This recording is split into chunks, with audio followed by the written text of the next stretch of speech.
What is up, everybody, and welcome to an edition of Quick Hitters here on the Hot Stove Podcast, a special show where we get to know some of the hosts on the podcast. I'm here with Mark. You know him, you love him. He is a member of the Man-Child show with Boy Green on, what is it, the Score 1260, right? Yes, sir. That is the Don't station. give me none of that intern stuff. You got a nickname, all right? Your box score. So, Mark, first question, how long have you been doing the radio show?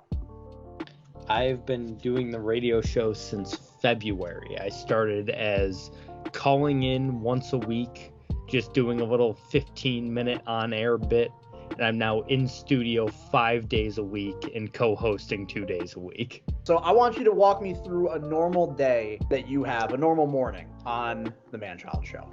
Okay, so an average morning is when I get into the studio at 9 a.m.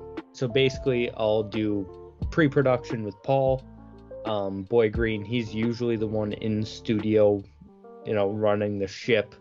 And so we do a little pre-production. I write my sports flash, which I give at the top of the hour at both 10 and 11 o'clock. I usually do a pre-show tweet. We call it our What's on Tap because one of our sponsors is a local bar. Show starts at 10. I give my flash. First guest usually comes on at 10:30. Give him a call. 11 o'clock, I go in, do my little on-air bit called What's Trending Around the Water Cooler. I cut up the interviews, post them on SoundCloud for the podcast. I'll cut up a promo that'll run for one day, and then I have to do that every day. Cool. I want you to tell me, what is the most memorable experience that you've had so far while working on the Man-Child show? Legitimately, being given a nickname on air was like a really cool thing. Paul had told me the day before, he was like, I have your nickname. And it was right in the middle of this beef I was having with Lurch.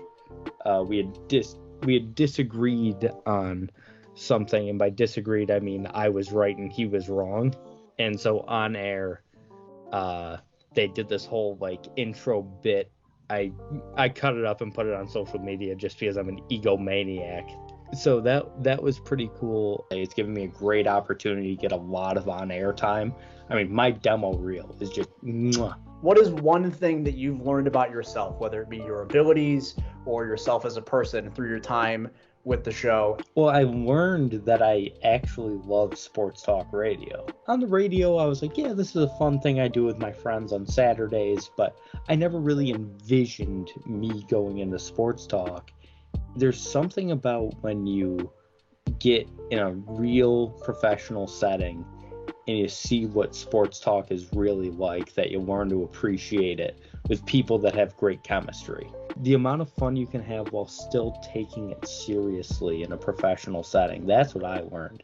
Is Paul and Lurch, they're not just co-hosts, they're friends. And I feel like I've gotten the chance to grow with them, where it's like I was used to Jim Rome and the DA show and Colin Coward, these, just the guys who sit there for 4 hours and talk into a void. That was never really anything I thought was great. But when you get a good partnership like that, sports talk is a very fun atmosphere and a very real atmosphere to be in. All right. Well, thank you very much, Mark. This has been an edition of Quick Hitters presented by Natural Light Natter Days, the official beer of the Hot Stove Podcast. We will see you guys next time. Thank you for watching. Peace.